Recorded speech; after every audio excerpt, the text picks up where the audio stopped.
जय प्रभु श्री राम। हम कथा सुनाते राम सकल गुण धाम की। हम कथा सुनाते राम सकल गुण धाम की। ये रामायण है पुण्य कथा श्री राम की। ये रामायण है पुण्य कथा श्री राम की। जय प्रभु सिया राम। जय प्रभु श्री राम। रामायण कथा है प्रभु श्री रामचंद्र की। इसी रामायण कथा में अयोध्या कांड में भीलराज गुहो की कथा मैं सुनाने जा रही हूँ। जय प्रभु श्री राम। गंगा के इस प्रदेश पर भीलों का अधिकार तथा उनके राजा का नाम गुहो था। एक लोकप्रिय एवं सशक्त शासक होने के साथ ही गुहो राम का भक्त भी था। ये ज्ञात होने पर कि राम अपने लघु भ्राता लक्ष्मण और पत्नी सीता के साथ उसके क्षेत्र में आए हुए हैं, वो अपने मंत्रियों तथा परिजनों के साथ उनके स्वागत के लिए आ पहुंचा। भीलराज गुहो को देखकर राम स्वयं आगे बढ़े और उनसे गले मिले। बक्कल धारण किए हुए राम सीता और लक्ष्मण को देखकर गुहो को अत्यंत आनंद हुआ। उसने विनयपूर्ण तथा आर्त स्वर में कहा, हे रामचंद्र, इस प्रदेश को आप अपना ही प्रदेश समझे। आप यहाँ का अधिपति बनकर यहाँ का शासन संभाल ले। आपके समान समदर्शी एवं न्यायवेत्ता शासक पाकर ये प्रदेश धन्य हो जाएगा। मैं आपको विश्वास दिलाता हूँ कि ये संपूर्ण भूमि आपकी ही है और हम सब आपके अनन्य सेवक हैं। इतना कहकर गुहोराज ने अपने साथ लाई हुई सामग्री को राम के समक्ष रख दिया और बोला, हे स्वामी, ये भक्ष्य पेय तथा स्वादिष्ट फल आपकी सेवा में प्रस्तुत है। आप कृपा करके इन्हें स्वीकार करें। आप लोगों के विश्राम के लिए व्यवस्था कर दी गई है। अश्वों के लिए दाना चारा भी तैयार है। गुहो की प्रेममय वचनों को सुनकर राम बोले, हे निषाद राज, आप इस प्रदेश के राजा हैं, फिर भी आप मेरे स्वागत के लिए पैदल चलकर आए हैं। मैं आपकी जितनी प्रशंसा करूं कम है। आपने दर्शन देकर हम लोगों को कृतार्थ कर दिया है। इस प्रकार निषाद राज की प्रशंसा करते हुए राम उन्हें प्रेम पूर्वक अपने पास बिठा लिया और मधुर वाणी में कहने लगे, भीलराज, आपको सानंद और सकुशल देखकर मुझे अत्यधिक प्रसन्नता हो रही है। आपके द्वारा लाए गए इन उत्तम पदार्थ के लिए मैं आपका अत्यंत आभारी हूँ, किंतु बंधु, मुझे खेद है कि मैं इन्हें स्वीकार नहीं कर सकता। ये सारे पदार्थ राजा महाराजाओं के खाने योग्य है, किंतु अब हम तपस्वी हो गए हैं और हमारा भोजन तो केवल कंद मूल फल है, अतः हम इसे ग्रहण नहीं कर सकते। हाँ, अश्व के लिए आप जो दाना चारा ले आए हो उन्हें स्वीकार करके मुझे बहुत प्रसन्नता होगी, क्योंकि ये मेरे पिताजी के प्रिय अश्व है जिनकी सदैव विशेष देखभाल की जाती है। गुहो ने भीलों को अश्वों के विशेष प्रबंध करने के लिए आदेश दे दिया। संध्या होने पर राम, सीता और लक्ष्मण ने गंगा के स्नान किया तथा ईश्वरोपासना के पश्चात उन्होंने कंद मूल फल का आहार किया। गुहोराज उन्हें उस कुटी तक ले गए जहाँ पर उन्हें उनके विश्राम के लिए अपने हाथों से प्रेम पूर्वक तृण शैयाओं बनाए थे। कुटी में पहुंचकर गुहो ने कहा, हे दशरथ नंदन, आप इन शैयाओं पर विश्राम कीजिए। मैं आपका दास हूँ, अतः मैं पूर्ण रात्रि जागकर हिंसक पशुओं से आप लोगों की रक्षा करूँगा। आप हमें सर्वाधिक प्रिय हैं, इसीलिए आप लोगों की सुरक्षा के लिए रात भर मेरे ये सभी साथी धनुष बाण लेकर तत्पर रहेंगे। उनकी बातें सुनकर लक्ष्मण ने कहा, हे गुहोराज, मुझे आपकी शक्ति, निष्ठा और भैया राम के प्रति आपके अनन्य प्रेम पर पूर्ण विश्वास है। निस्संदेह आपके राज्य में हमें किसी प्रकार की विपत्ति की आशंका नहीं हो सकती, किंतु मैं भैया राम का दास हूँ, अतः मैं इनके बराबर में सो नहीं सकता। मैं भी रात भर आपके साथ पहरा देकर अपना कर्तव्य पूरा करूँगा। भीलराज गुहो और लक्ष्मण कुटी के बाहर एक शिला पर बैठकर पहरा देते हुए बातें करने लगे। लक्ष्मण ने गुहो को अयोध्या में घटित समस्त घटनाओं के विषय में बताया। इस प्रकार वो रात्रि व्यतीत हो गई।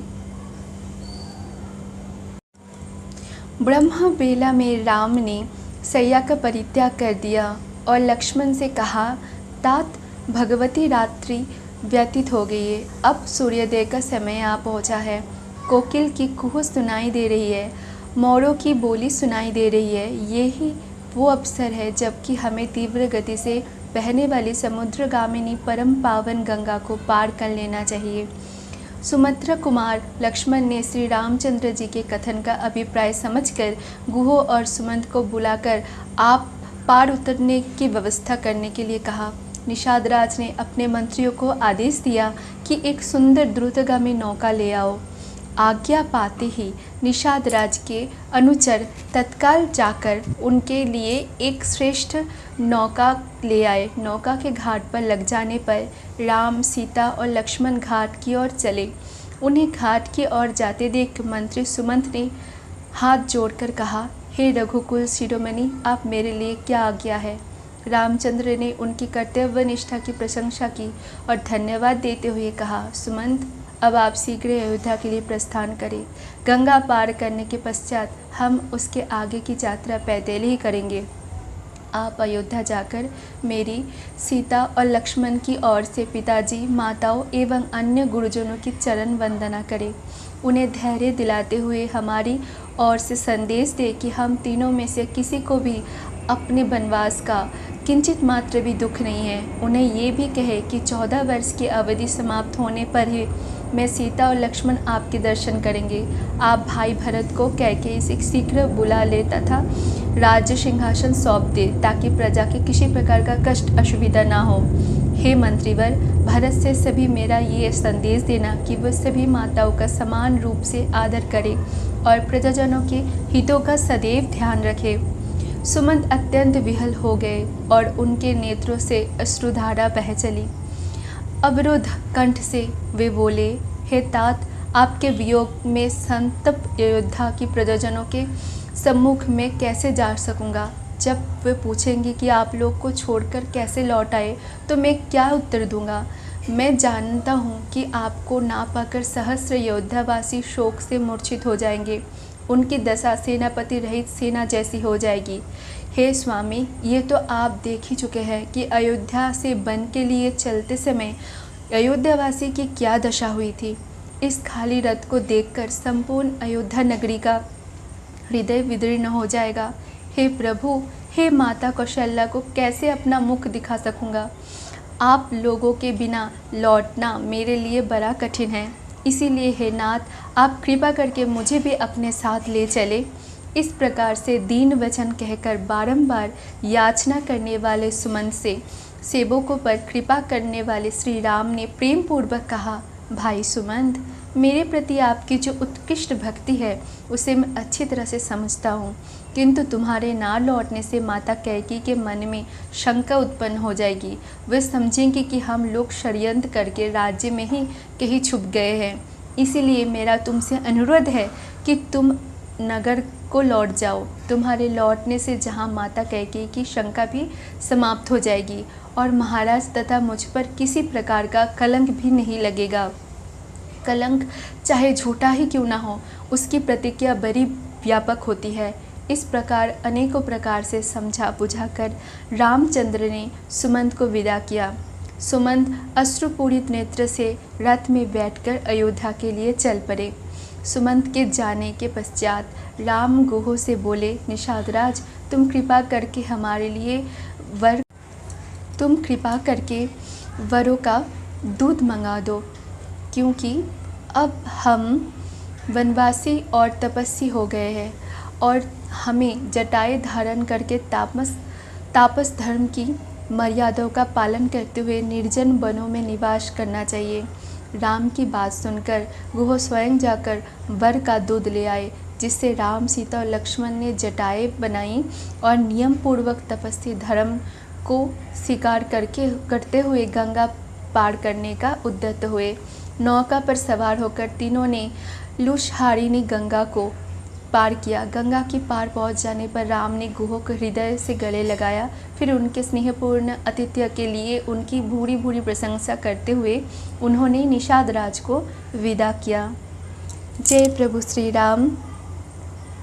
गंगा पार करने की कथा यहीं पर समाप्त हुआ। इससे आगे की कथा मैं आगे पाठ करके सुनाऊंगी। जय प्रभु सिया राम,